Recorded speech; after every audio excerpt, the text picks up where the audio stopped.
Cristianismo e bruxaria? Wingardium Leviosa? É possível? No vídeo de hoje, a gente vai tratar sobre Cristo em Harry Potter. Coisa difícil? A gente vai ver se é.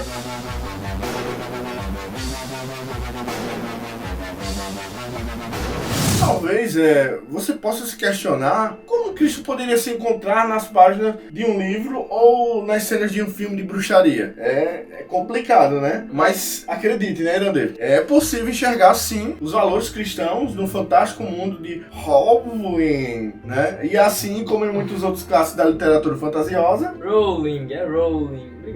Obrigado. Da literatura fantasiosa, Harry Potter ele consegue transmitir essas mensagens que vão além de um Wingardium Leviosa. Exatamente. A gente quer trazer a ideia de que é possível enxergar o cristianismo tanto em Harry Potter, em filmes como Senhor dos Anéis, filmes e livros, Senhor dos Anéis, Nárnia principalmente, que tem um foco mais nesse sentido mesmo. Mas hoje a gente quer demonstrar, por meio da história de Harry, do mundo, da maneira como as coisas se desenrolam, a gente quer trazer a possibilidade de você extrair uma mensagem grandiosa do filme e do livro. E uma coisa que a gente já pode destacar de cara é uma dicotomia existente entre o bem e o mal, né? Você percebe ali em Harry Potter que é bem distinto o bem do mal. E isso é bem legal, porque é a forma correta de enxergarmos o mundo, né? É a melhor cosmovisão de enxergarmos o mundo à nossa volta, né? De um lado a gente pode ver os bruxos que se utilizam da magia com o objetivo de promover, né, o bem e ajudar o outro, de se aperfeiçoar na sua caminhada. E do outro lado a gente se depara com bruxos que são avarentos, bruxos que são egoístas, né? Sedentos por poder, que eles não se importam com os meios que serão necessários para que ele possa conseguir seus objetivos, né? E sendo assim, é bem clara essa alusão a uma moralidade judaico-cristã também, né? Que é gravada, que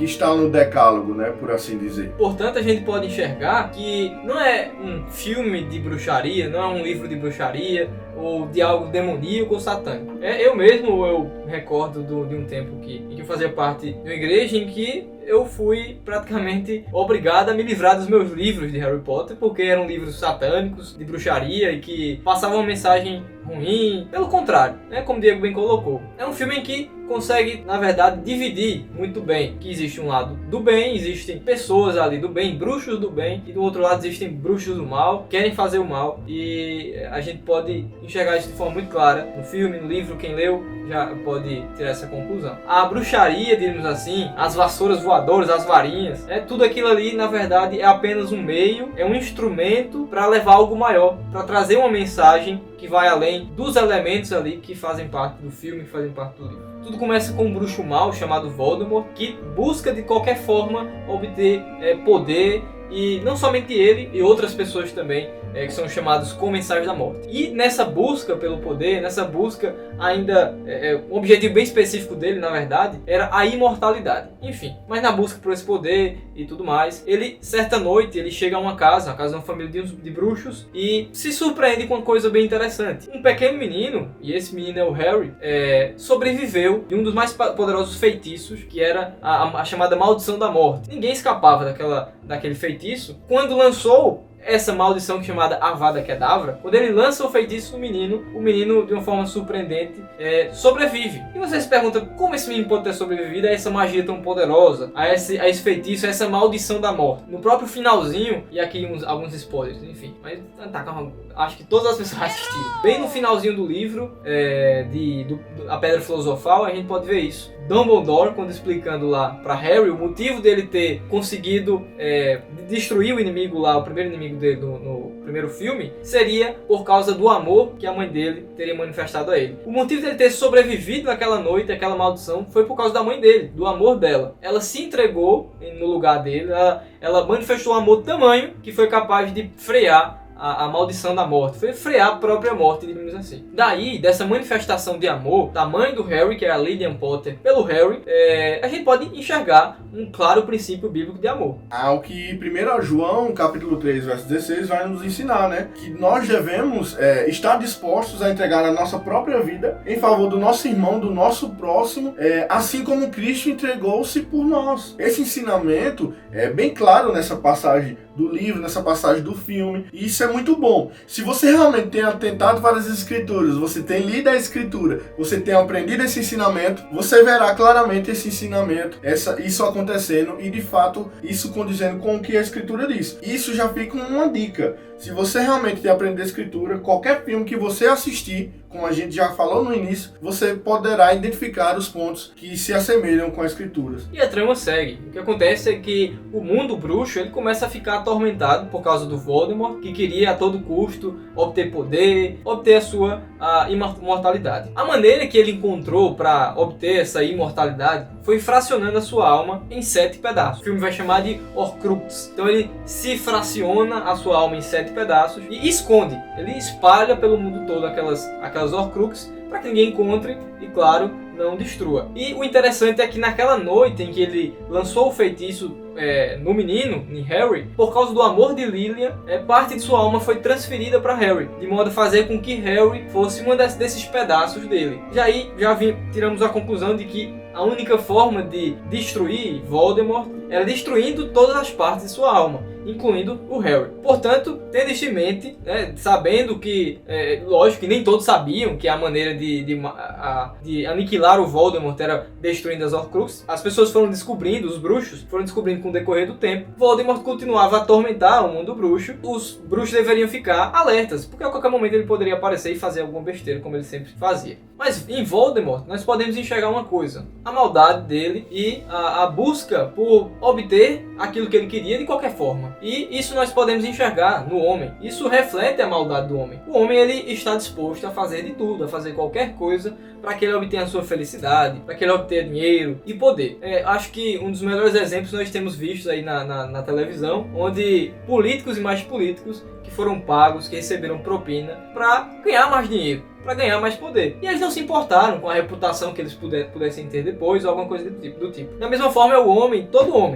homem, e aqui eu me refiro ao homem não regenerado, ao homem que ainda não está em Cristo. Esse homem ele está disposto a fazer de tudo para alcançar a felicidade que ele acha que é felicidade. Então, em Voldemort e na maldade dele, na maldade dos outros bruxos ali representados no filme, nós podemos enxergar a depravação do homem e a maneira como ele se porta diante dos outros, diante do mundo, diante de Deus. E vale também lembrar e pontuar que essa ideia enraizada no homem, essa ideia da depravação total, é bem clara não somente em Voldemort diretamente, mas ela fica declarada na vida de muitos outros bruxos quando você vai lendo os livros, você vai vendo, passando de um livro para o outro, sempre levanta algum colega de Harry que tem inveja dele.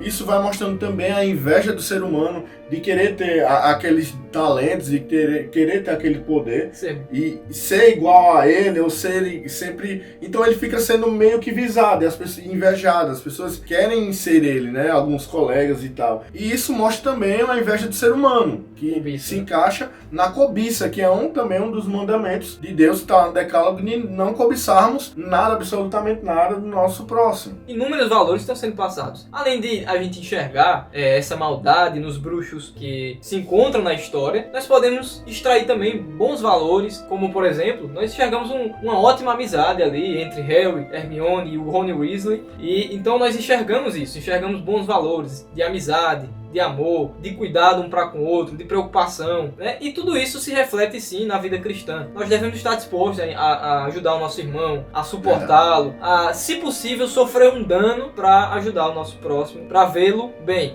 O filme consegue passar muito bem essa mensagem. E talvez aqui, uma das mais sublimes mensagens que nós podemos enxergar no filme e nos livros, é o fato de que Harry, ele nasce com um objetivo, ele nasce com um fim e com um propósito. E qual seria esse propósito? Morrer. Exatamente. Morrer por quê? Porque ele era uma das Horcrux, ele era um dos pedaços daquela, como eu falei no início, da alma de Voldemort, que ele tinha fracionado. Então, como sendo um desses pedaços, para que Voldemort pudesse ser destruído, ele precisaria se entregar voluntariamente, precisaria morrer, para que o mundo bruxo se livrasse daquele mal. Aí nós enxergamos novamente a mensagem do Evangelho. E vemos claramente que o propósito da vida de Harry, o seu nascimento, a sua vida e, no caso, a sua morte, que seria totalmente em pró do mundo bruxo, que aí seria mais ou menos a igreja. Então a gente já tem uma analogia, e aqui a gente já quer deixar claro que toda analogia, até mesmo nas escrituras, são analogias imperfeitas, que não conseguem descrever perfeitamente aquilo no qual querem transmitir. O próprio Cristo deixou isso claro. Então essa analogia aqui cabe, de fato, porque não estamos dizendo que realmente é Cristo, Harry é Cristo, mas estamos dizendo que dá sim para fazer essa analogia de Harry sendo como um Cristo, tipificando um tipo de Cristo, né, imperfeitamente, lógico, para que o mundo bruxo, sendo a igreja, não sofresse das ameaças, no caso ali, ameaças reais de Voldemort. Então, nascimento, vida e morte de Harry seria esse sacrifício, seria essa substituição para que os bruxos não pudessem ficarem definitivamente livres das ameaças de Voldemort. Não dá pra saber ao certo se o objetivo de Rowling, a autora dos livros, foi exatamente passar essas mensagens. Mas nós sabemos que, principalmente como reformados, que Deus ele colocou a lei dele no coração de todos os homens. Dessa forma, os homens acabam falando de Deus sem saber que estão falando de Deus, muitas vezes. Falando de Cristo sem saber que estão falando de Cristo. E Rowling incidiu nisso. Ela falou de Cristo, ela falou da mensagem do Evangelho, ela falou de amor, ela falou de autonegação, de sacrifício, nos livros que escreveu e nos filmes que participou ali na produção. Além disso, há quem diga também que Dumbledore seria um tipo de Deus Pai ali no filme representado, e o próprio Harry seria a humanidade de Cristo. Ele quem sofre, ele quem recebe todos os danos, para que ao final, e como já dissemos, morresse e pudesse livrar o mundo bruxo do império de Voldemort. Então, pessoal, a gente indica Harry Potter a vocês, e assim como vários outros livros que sejam contos, né, você vai enxergar valores cristãos apenas se você conhecer as escrituras. É isso que é importante. E a gente indica para você Harry Potter, né, que uma série fantástica, e indicamos tanto a leitura, principalmente, como os filmes, né, a gente indica. E esse foi o vídeo de hoje, pessoal. Se você gostou ou não gostou, deixe nos comentários. Se você ainda não segue nosso canal, é a primeira vez que você está assistindo esse vídeo, então siga a gente aí, deixe o seu like, compartilhe nas redes sociais, nos siga no Instagram e também no Facebook, né? Tá aí na descrição o link. E valeu, tchau, até a próxima. Valeu, pessoal, e se inscreva no canal. Isso é falta de que fazer. Vá ocupar sua mente. Vá ler uma Bíblia. Vá ora a Deus.